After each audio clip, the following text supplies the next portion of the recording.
You may have played poker, but playing poker in Texas is a different animal. This is the Texas Poker Podcast with Tyler and Clint. Hello, this is the Texas Poker Podcast. I'm Tyler. This is Clint. What's up, y'all? And we are back with episode 79. Episode 79. So, as you and I'm sure all the podcast listeners were aware, I've been on one of the worst downswings I've been on in a while. No, absolutely. We've heard week after week. Yeah, well, I actually had some wins last week, and I've actually been able to bust out of it. I mean, I had 3 wins last week, $300, $320, $300, and $100. And then last Friday, I had talked to you, and I was like, well, I don't know. I thought about going back to that game I reviewed at Stampede Houston and just having a good time. And a couple other things. But I didn't really want I wasn't in the mood for that game. I thought for sure that's where you were going to go whenever I talked to you on Friday, but... Well, and I've heard Trooper say this a lot as far as having the different poker rooms. There's one for every mood over in Vegas. And it's one of the things I like about here in Houston now is used to you didn't have that.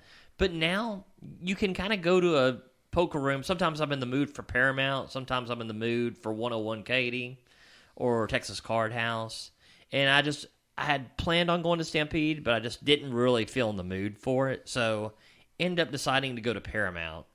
Downswing's taking a hit to the bankroll. I'm like, a good, nice 1-2 game will be just the thing I'm looking for. And I go into it, and it is just the best possible table you could imagine. I mean, people are betting crap loads on nothing, just everywhere. So, eventually get into that game.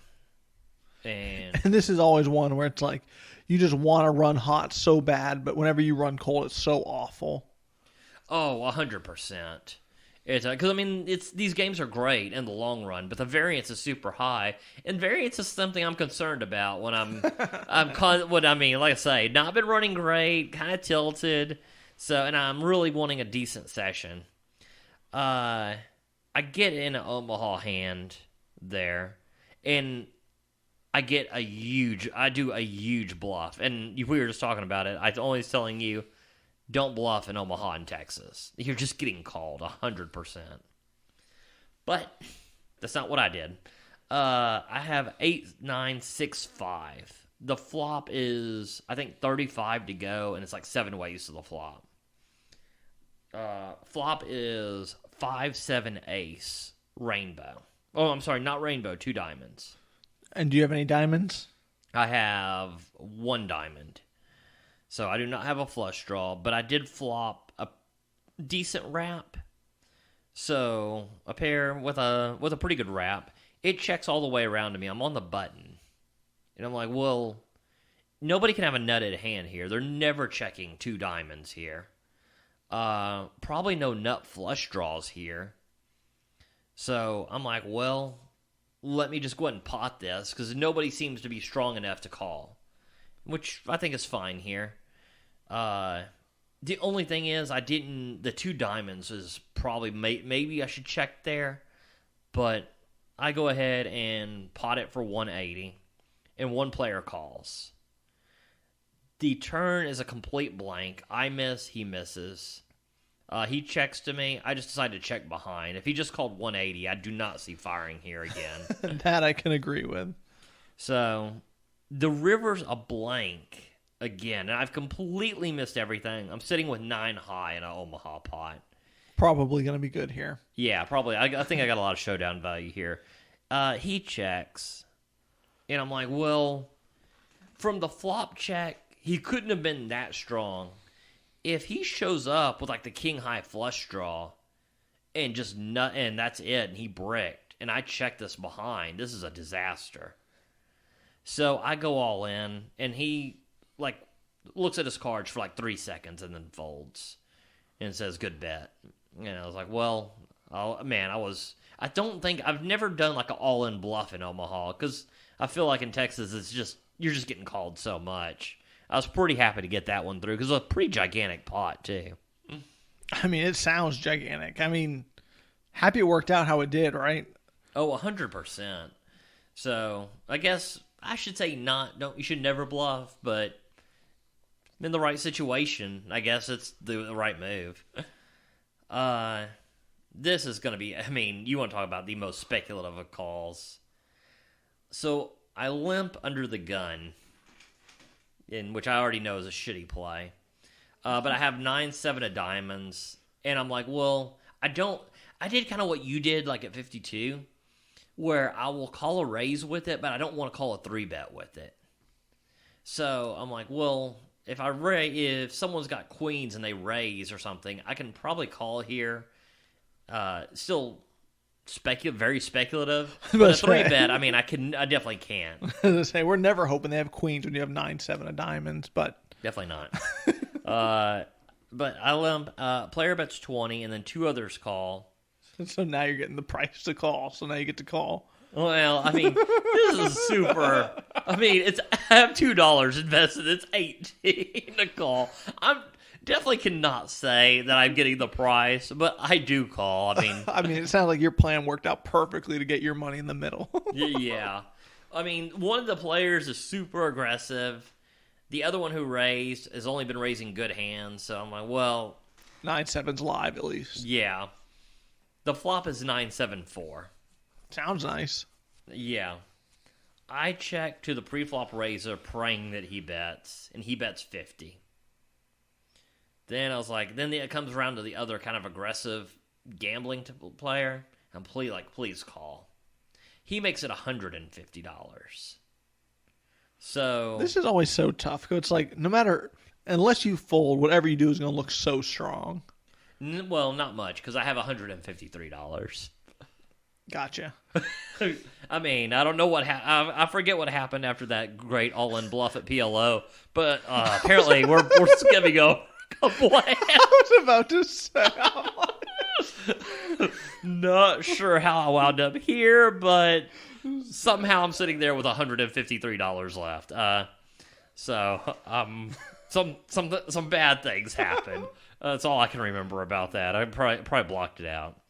So I make it 153. The pre-flop raise, the pre-flop raiser folds. The other guy is like, well, it's $3 to him. He's like, I thought I was good against him, not you. I wasn't worried about you. And then he calls. He's got a 4, so it runs out. I'm good. So I'm win a pretty sizable pot there, and that's when it just kind of starts to really shoot up for me. This is one of the craziest hands I've ever played. Might be the craziest hand I've ever played. I am playing Omaha, and I know not our audience for the most part doesn't love Omaha, but it's one hand, and these are the big hands that happened. I have ace 6-10. It's 35 to go. Comes to me. Any of your aces suited? No. Okay, so we got dry aces. Okay, dry aces. Yeah, good call. I should mention that. And it comes to me, and it's like 30. Everybody does 35, and in the past have potted here. I was about to say, if me and you've learned anything, I would like a call here. Yeah, it's just like everything I read and study says that you're supposed to pot or with most aces, but I don't know. I've lost literally every single time.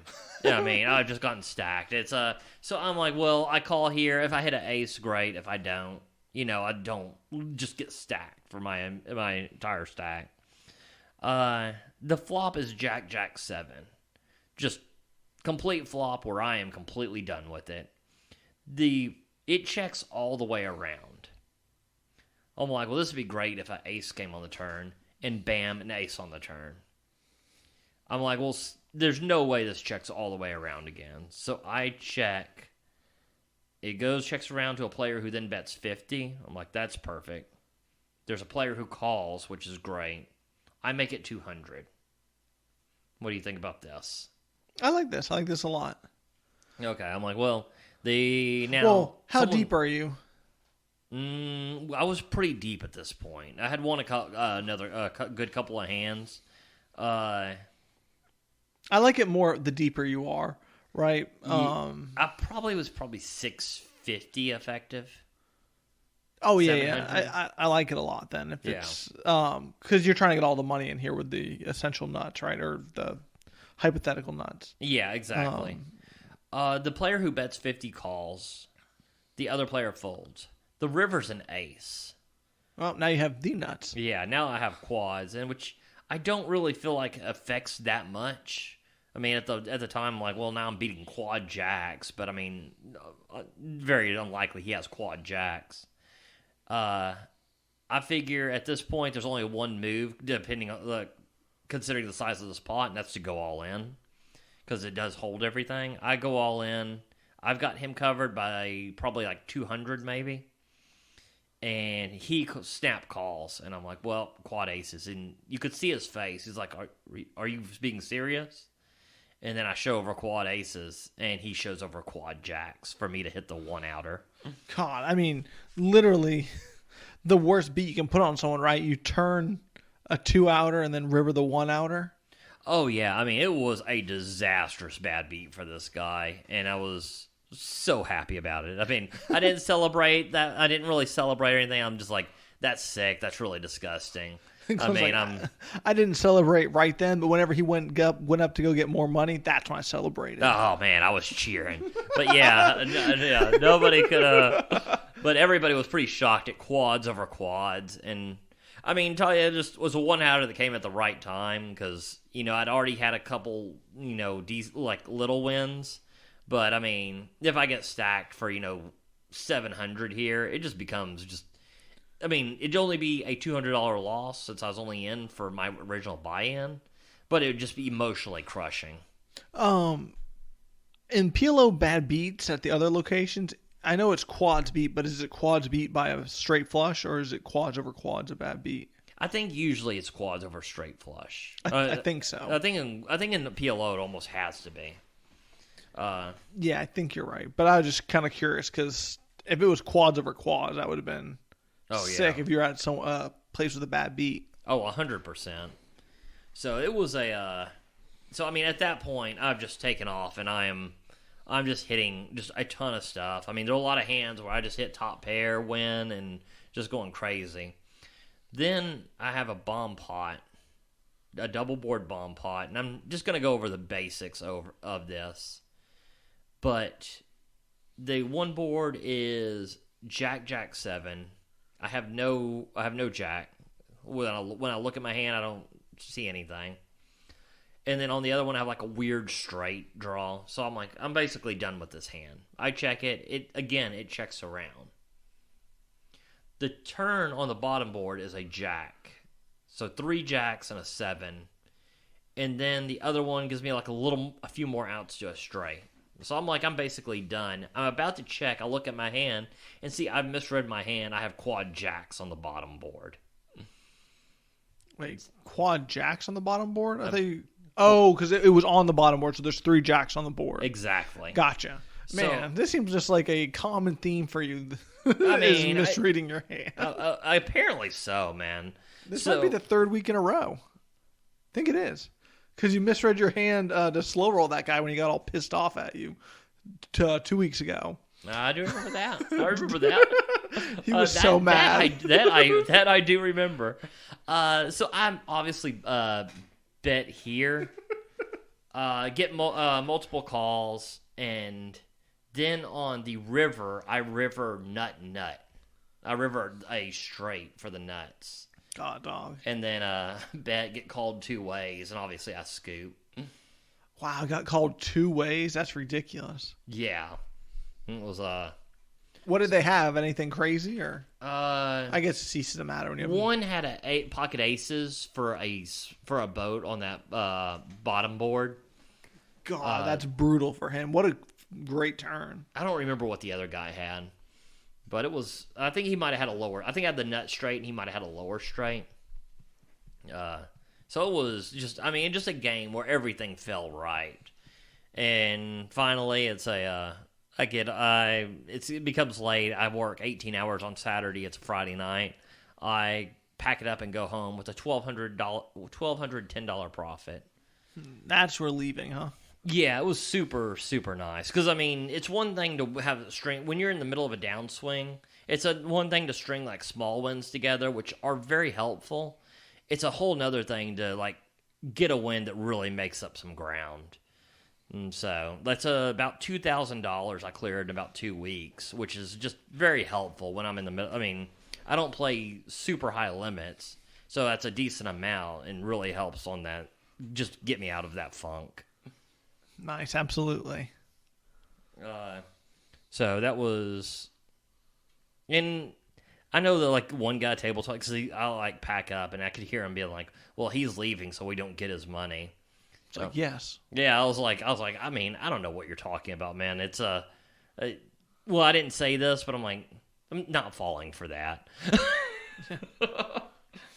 So, I mean, like you always say, I mean, you can't stay at the table forever. yeah, well, I mean, working 18 hours, I mean, my job still comes first since that's my primary income. If I work 18 hours the next day, it was going to be a short session no matter what. I'm glad it was a short session that way. Yeah, absolutely. Which was still about like 3 to 4 hours, but... So the game I go to last night was just kind of a disaster. I mean... I have like a couple hands that were... really, all the hands come down to... Well, I do like this one. I have Ace-Jack. There's a bet from early position from a very good player. I call. One other player calls. It comes Jack 8-3. He bets and I call. With top pair, top kicker. The other guy folds. The turn is like a 4, like a very nothing card. And he checks. What do you do here?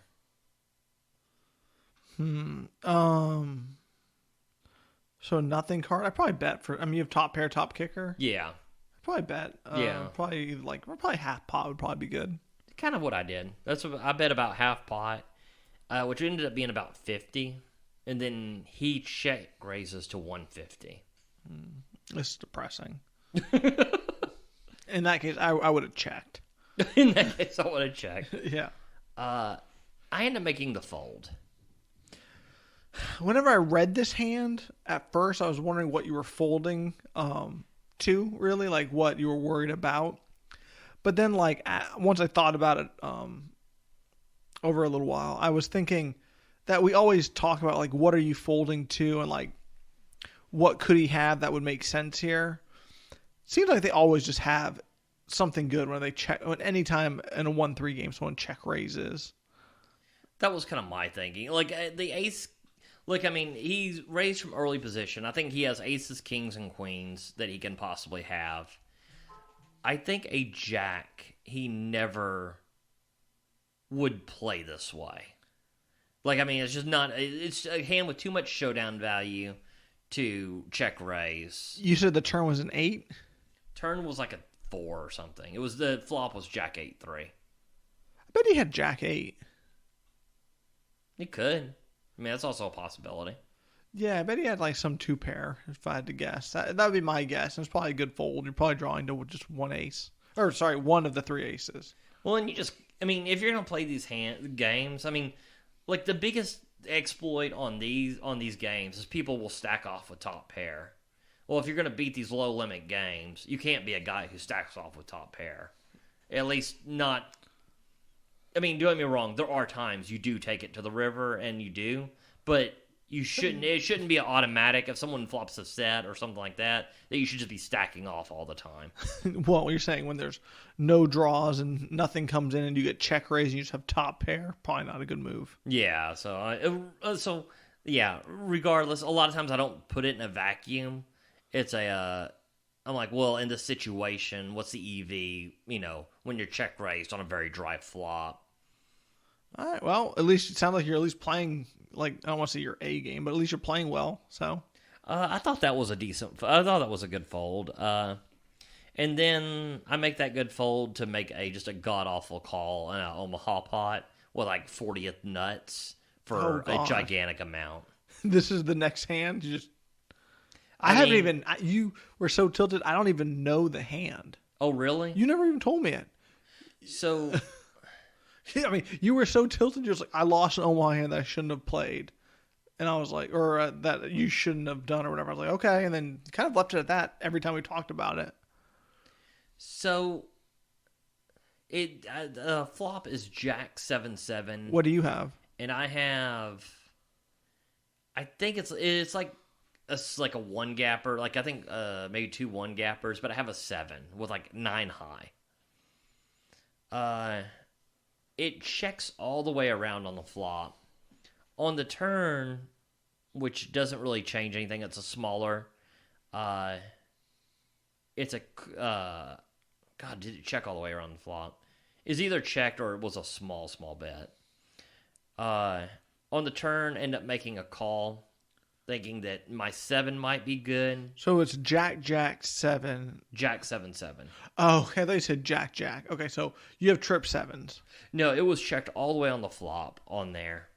The turn is kind of a small unconnected card. Okay. Checks all the way to the button, who then bets. How much did you bet? I think it was like pot. I have trip 7s. It was checked all the way around the first time. I make a call. One other person makes a call. The river gives me like a weird straight. God. Okay. So it checks to the button, who then makes it 150.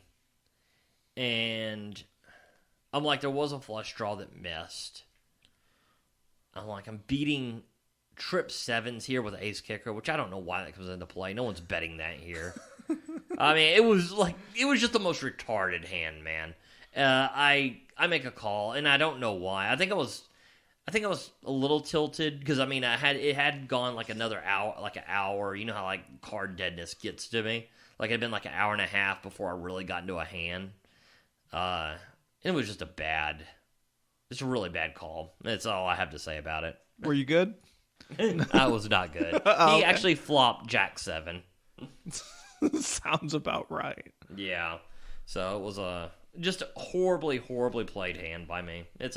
Which is going to happen. You're going to have ones that miss. Yeah, we've all been there. I mean, that's probably the nicest way to sum up a hand that goes off the rails. So, yeah, I was into that game for 400, out for a big whopping 0. And it was like, you're not going to win every session. You can't be like, well, it's crap. I lost. I mean, but the ones where I probably shouldn't have won this session, but I definitely should not be getting stacked there. Or I didn't get stacked there. I had like $23. Oh, okay, so out for 23. No. I put the $20 on Jack 8 suited, and somehow it lost on my all-in bet. So, yeah, this session just way off the rails. But it's pretty tough. Like, the ones where you get coolered, those are going to happen. But the ones where you're making mistakes that cause you to lose more than you should, those are the ones that really get to you. Or at least get to you, yeah. Yeah, those get to me. And now we just ended up playing at 101 Katie.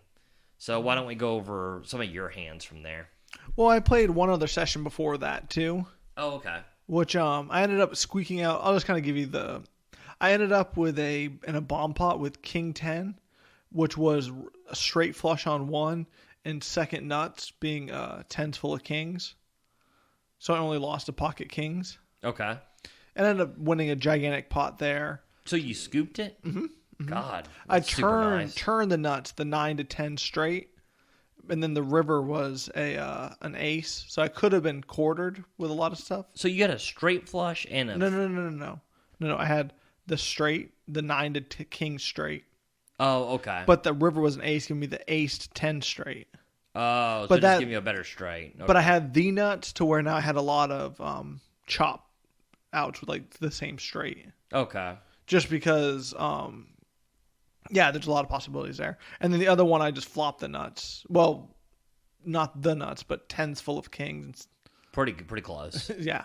And it was like a 3-way pot and scooped the whole thing. That was nice.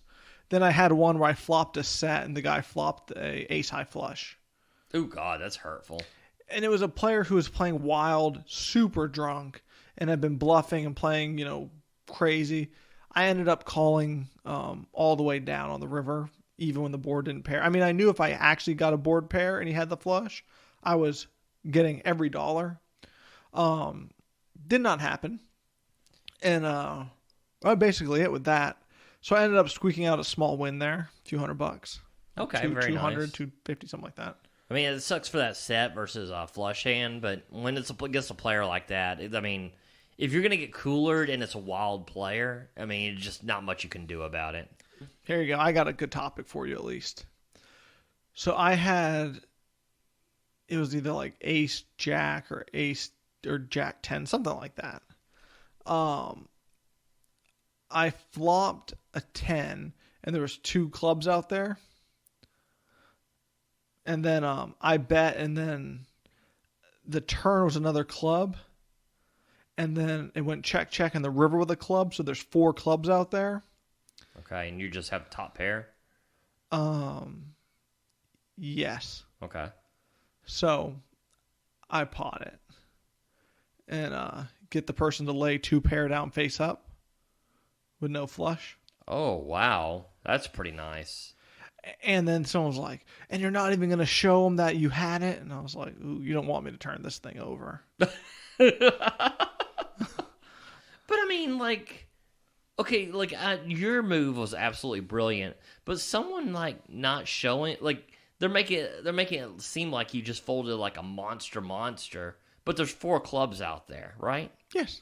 So I mean, that's a standard fold of 2 pair for that guy. I mean, I feel like when they're like, people are like, well, you're not even going to show after he made such an amazing fold of 2 pair on a 4 flush board. I mean, I don't know. That seems very standard. It seems like you read him right that he didn't have a flush. And I mean, you know me. Normally I would show them, but you just brought it to my attention that you think showing bluffs is somewhat needling. So I decided not to show it. Oh, yeah. So, yeah, we were going over that Mr. Dr. Batman and Eric Person.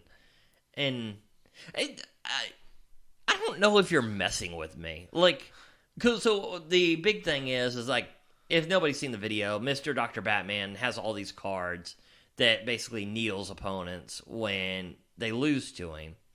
And then Person stacks him and just goes off on him. And we were kind of going like, and me and Tyler just found it hilarious. But I was playing devil's advocate. Well, and you're like, well, Eric Person just deserved. What am I trying to say? I was about to say, hold up. Deserved to basically do all of that. And I agree. I thought it was hilarious. I thought it was well justified. 100% on a Person's side on this one. But I was like, well, he did go at him hard. And I was like, I don't think he's trying. I think the guy is just kind of corny and not really meaning it as a horrid trying to needle. And then you brought your attention. You love showing bluffs. Well, no, because you were like, I needle people. I was like, I don't needle anybody. I never even say anything at the table. You're the one who at least talks to people. Yeah, and then you said, I needle everyone. You needle. So when you show the bluffs, that is 100% giving the middle. I mean, it's basically just giving the middle finger to the guy who you bluffed. It's 100% a needle. And I'm still not sure if you're messing with me that you think it's not a needle. Well, when I say it's not, like, I guess sometimes I get so wrapped up into trying to create an image and things that, like, before I kind of thought it was a needle, and now I just do it more out of strategy that, like, I don't even think anything of it. I'm just like, ooh, this is going to get me value later. Oh, there is strategy to it. I mean, like, I'm definitely not saying that you don't have a strategic play here, and I do see value in the strategy. I think sometimes it backfires, but I mean, I will say I do see that there is a legitimate strategic strategy you have. But to say it's not needling, I mean, it is absolutely just blatantly just, I mean, I don't know that you can possibly, like I say, you might just be messing with me. I don't know. Well, I guess whenever I was saying it to you, I guess I just don't really, like, I don't think of it as needling when I'm doing it, just because I'm more thinking of it as the strategy to that table or that game. So it's not needling. When you bluff someone out of a huge pot, you throw the cards down and that are face up and show them that they just got bluffed. I mean, like, I don't know what you would ever consider needling if that's not needling. That's like the ultimate needle. I mean, if it wasn't the worst nickname ever, that'd be a sick nickname. I mean, I don't know. I think slow rolling is probably more of a needle, right? I put them on the same level. I mean, like, slow rolling is worse because there is no actual strategy to it. And, like, there is, like, bluff. I mean, showing a bluff, there is, like, a strategy to it. So I guess slow rolling 100% is probably the worst. Yeah, you're right. Slow rolling is a worse needle than that. But I would definitely say it's needling, without a doubt. It's like tacking. It's a small needle. Oh, it's a huge needle. But yeah, I didn't show the bluff because you had told me that, and I was like, well, meh. I guess. I was like, I don't know. I was like, maybe I won't show the bluff this time. Because, I mean, the strategy is nice whenever you can bluff on those 4 cards in a heads-up pot whenever it's like 4 of the same suit. Works a ton of the time. I mean... Oh, yeah. Oh, 100%. It's a really... I think that was a really good heads-up play. That's a very, very well-thought-out play right there. But, yeah, that was basically it. And then we went to Doghouse today. Or not Doghouse. Where did we go? We went to 101 Katy today. And,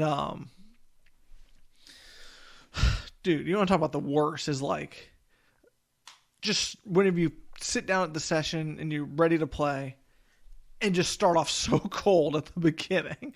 I mean, I basically went through my first bullet in like 2 orbits. Yeah, you were ice cold at the beginning. Well, here's the thing is, it's worse when you're ice cold when you're getting cards. Because you were actually getting... Because I had talked to you about it afterwards, and I was like, it seems like your VPIP is way too high, but... Like, I don't know. And you were like, no, I was just getting really good hands. Oh, yeah. Pocket queens, king, queen suited, stuff like that. I mean, all the pocket pairs, the small ones. I mean, you're still going to be playing those. Yeah, well, 100%. And then it's weird because it's like, with the pocket pairs, like, sometimes I'll flop, like, a straight draw with my pocket pair. But then it's like, I don't know if I hit my set, is that really that great of a card to hit? Because if you hit your set, then someone else has a 4-liner to a straight. Are you... Oh, well, I mean, I think you play it differently at that point. So is it... I mean, it only matters really if it's an open-ended straight draw, if it's a multi-way pot, right? No, true. But it was... I don't know. I was in a weird pot. I don't really remember the exact... I just had been kind of in that weird situation, not just today, but a time before, too, where it's like some of those where it's like, do I even really want the set, or do I want to hit the gutter to the straight? Like, I know you double block the other card, but it's... Yeah. I don't know. I was kind of in some of those weird spots. But here's the weird one for you. Not the weird one. One I found somewhat annoying. I guess, like you said, it's not even annoying. It's obviously how you should play this hand. Okay. But I'm in the big blind with pocket 4s. Button straddle. I call the 6. Everyone calls the 6. Ends up going right back to the... cutoff. He makes it 18. Everyone, the other 2 guys other guys fold. I call the 18. The guy to my left under the gun, he then makes it 95. Okay. And I'm not getting the odds for this. The original raiser calls. I fold. We're about 500 effective, probably. Okay. Flop comes 2, 3, 4. Rainbow. I was like, dang, guy had pocket aces. But, I mean, I don't want, not even that interesting, but that was kind of the session I was having after starting off ice cold, and that hand kind of felt like it was kind of piling on. Yeah, if the 3-bet doesn't happen, I mean, you make that, yeah. I mean, I can see it being frustrating, I mean, on that. Especially, well... Because we had talked about it, and there was one that really got to you. It was a hand you would never play in that situation. But and those don't get to me at all. But the ones that you can justify playing and that you normally would have played, those do get to me a little bit because you are like, God, how many sets am I going to flop? And really would have had that one. Those ones that are on the cusp of playing, those do eat at you a little bit. You can agree that once it's 95, you're never calling. Oh, 100%. There's no. Okay. I mean, 100%. That's not even a fold. That's a very easy fold. Okay. Well, you were saying on the cusp of playing. I didn't know. Well, I mean on the cusp of like you could have played it had it like Not been gone 3-bet. differently. Yeah. Okay. Yeah. I was making sure that's what you were saying because I was like, ooh, could I have called? I was like, I would normally fold. I mean, you could do anything you want, but you can't profitably claw. I will say that. Yeah, and I'd hate to do that. So, and then I played a few other hands. Nothing. I mean, basically just missing, which was not great for me. I got hit so hard at the beginning that I had to add on. And then I'm like 2 hands away from being done, right? I get ace jack of diamonds. I make it 20 to go. I get 3 callers. Okay. The flop comes ace jack queen. I bet like 75. Okay. One guy calls, the other 2 fold.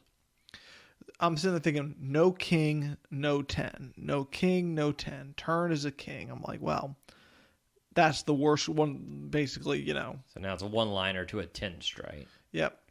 And then I think he bet like 60. Still a call here, right? I did call. Yeah, I would think so. And then the river's another king.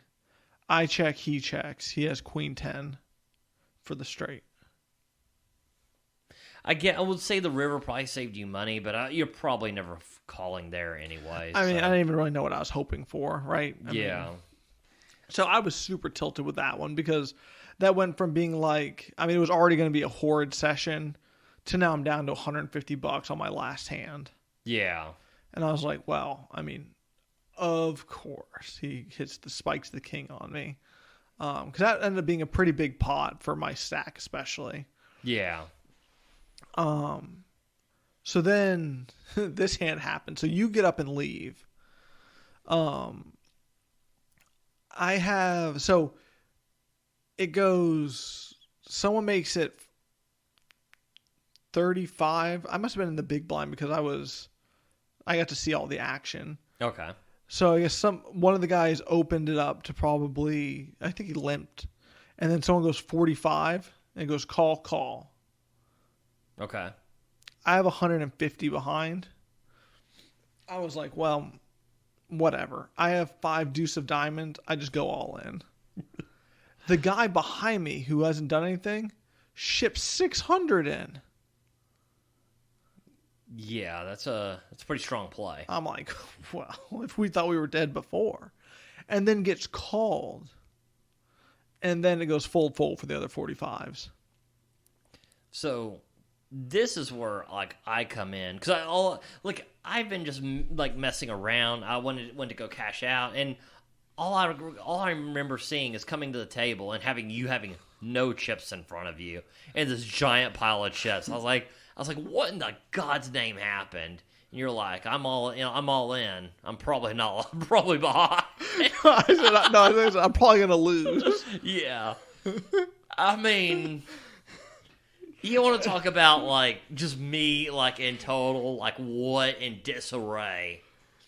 What was the flop? It was a beauty. 5 to like 8 maybe. Yeah, something like that.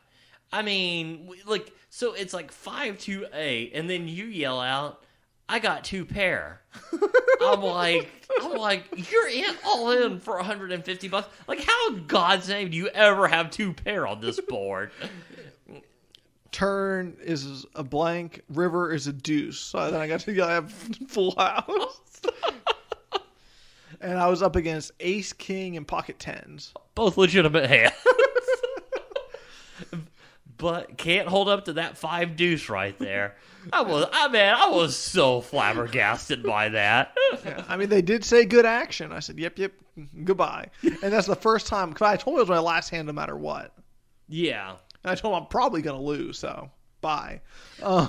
Well, like the guy to your left, did he mentioned you were leaving? Like, 'cause I heard someone talking about you leaving, and I'm like, we've been there 5 straight hours. No. The dealer was like, "Oh wait, you're leaving?" And he was like, "Yeah." He said he was leaving. So he was clarifying what you said. Well, because the dealer had just sat down. It was a dealer change. Uh-huh. And she was like, "Wait, you're leaving?" And I was like, "Oh, no, I was." And he was like, "No, he said he was leaving before the hand." Because she posted my small blind. Right. But I had already said I was leaving. I really didn't want the small blind. Yeah. But then she was like, "Oh, wait, you're leaving?" Because she had just posted my small blind. Okay, I thought someone was talking crap, like you were trying to hit and run, and I was like, you'd mentioned it before. No. The dealer had just posted my blind. Oh, okay. Which I wasn't going to make a big, I just, whatever. And then, because I think maybe she thought, because I folded so quick, because I got 6 deuce, which was not as good as 5 deuce, so I folded. I mean, 100%. Much harder to make a straight. You know how sick it would have been if I would have got like aces or kings and been like, well, let's just run it again, all in. I was waiting for like ace king there and just ship it right there with all my chips in array. Just scream parlay. yeah. So that concluded my session, and if you can believe it, it was a -1. Sounds like from the beginning, although a good ending to that negative session, I will say that. Yeah, I mean, when you're down to your last $150, I mean, I was just like, wow, this has just gone all sorts of bad for me. Well, that's the way. I mean, we make all those great folds and all that, and do that and get killed, and then we do crazy shit, and then bam. I didn't even talk about this hand for you. Okay. I had pocket jacks in the... I don't remember where I was. I was relatively early, maybe like under the gun. I made it 20. I get 2 callers. The flop comes... Yeah, 2 callers. The flop comes 8, 9, 3 with a flush draw on board.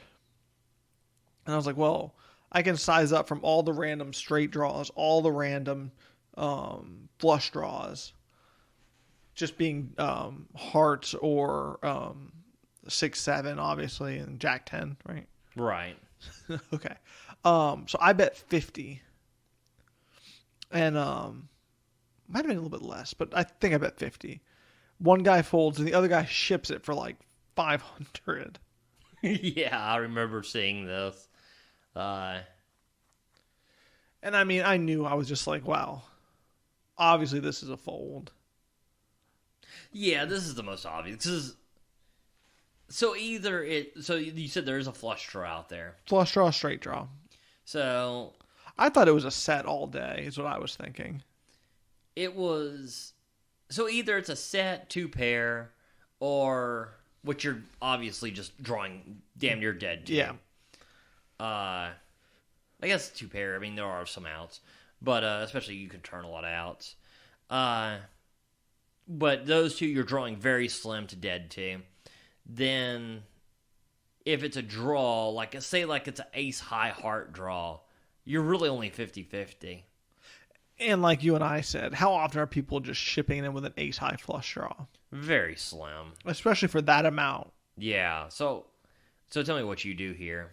I folded. You fold. Yeah. And he showed 8, 9 of diamonds. I thought that was a very disciplined fold. I mean, don't get me wrong. I think that should be a standard fold. But I mean, both me and you can talk ourselves into some stupid shit here and there. Reference last hand. But yeah, I mean, but that was just kind of how the session had been going. And man, there was that one where I 3-bet, or I 3-bet in position. I had a random deuce in my hand. That was that flop that came deuce, deuce, queen. Okay.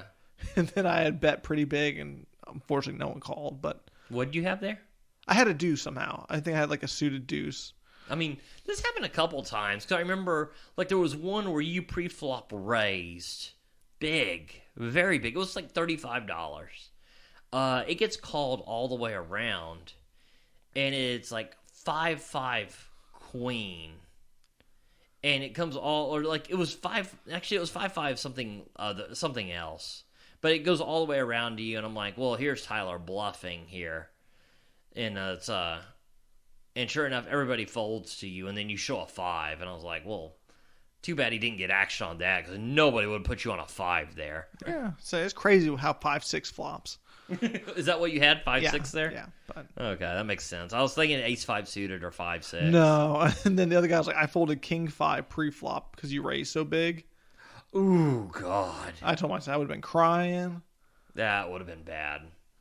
I mean, he covered me too at that point, so Yeah. that's why I got to raise it big with the 5-6 suited. Yeah, get those shitty King 5 suited hands out. Yeah. But yeah, that was that session. I mean, I like that I folded the Jack's hand. I like that I won the 5 deuce hand, and I hated that I got rivered. Ran so bad early at the beginning. Because it was like I actually did pretty good after. Well, no, I didn't. The whole thing was a disaster. What happened to you? What am I talking about?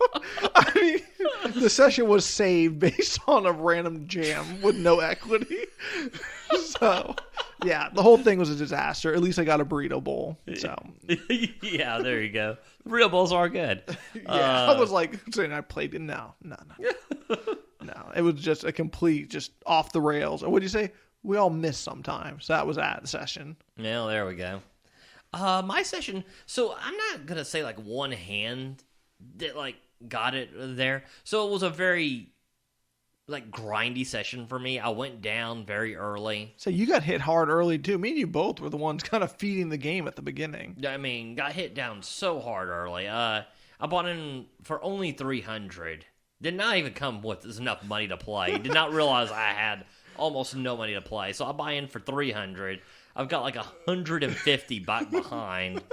And then I get hit super like just. I mean, any amount is a ton. And I get to like, 200 and then to 150. And then I do get some hands. But it's weird because a lot of the hands spin off of the way the table played. Where everybody bet like 1/6 and 1/5 pot, where it was, and this is not the first time we've said this about 101 Katie, where it is just super small bets into what is pretty big pots. Oh yeah, I mean, like whenever I make it 15 and someone makes it 30, and they're like, "Are you gonna fold?" I'm like, "I'm calling literally anything I bet 15 with." Yeah, I mean. So I was like, you don't even have to ask. It's an automatic call when I get min clicked like that. I mean, super small 3 bets, super small bets into the pot. So it was, and a lot of these sessions will kill you, but like, because I mean, you have odds to call, but you are going to miss more often than you don't. It's kind of like sports betting when it's like plus 500. I mean, when you make that bet of 100 to 500, you're going to lose almost all the time. But if you hit 1 out of 4 times, it's still a winning bet in the long run.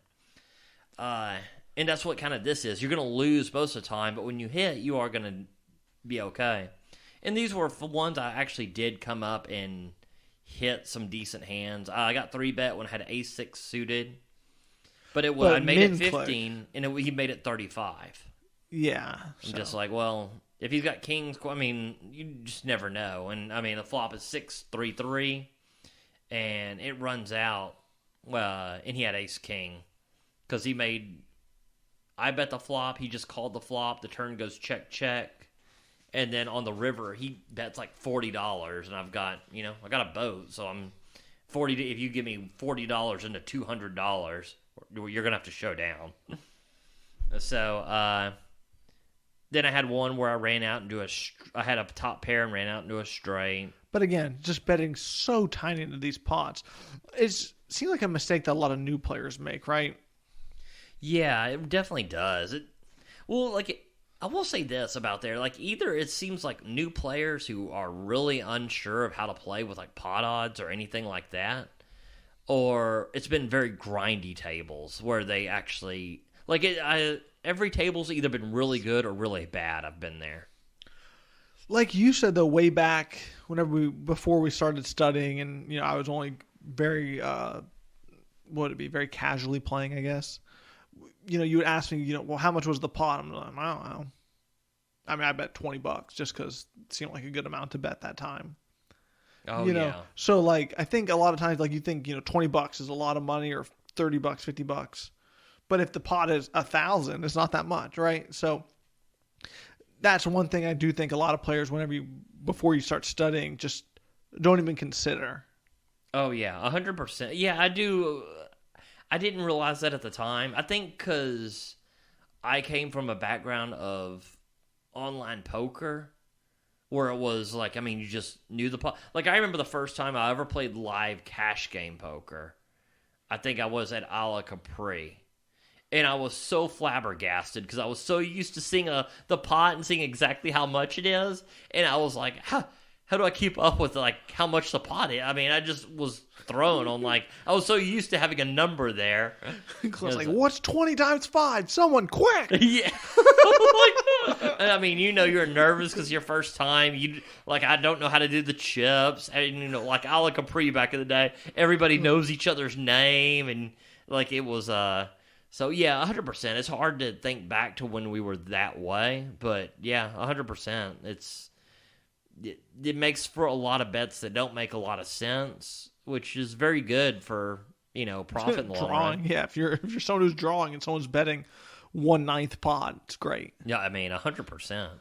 So I just was down the entire session, was not really, and then finally caught fire for a little bit and was able to grind. I mean, it's one of those that I was really happy with this win. It was only a $90 win. But it was easily something that could have been just me being stacked because it was one of those sessions. It was just very grindy. Absolutely. I mean, it's great to win, right? I mean, take that any day of the week. Yeah, I mean, we'll take yeah, exactly. I think, it's doesn't sound great, but I mean, for the hourly we paid, it was $17 an hour, which, you're not going to, I mean, not the dream come true. But you know what? If I could get there 17 an hour all the time, I'd be happy with that. I mean, it'll still keep you playing the lottery. But on that note, this is the Texas Poker Podcast. We'll talk to you next week. That was the Texas Poker Podcast. Go ahead and rack up, add time, and we'll see you next week.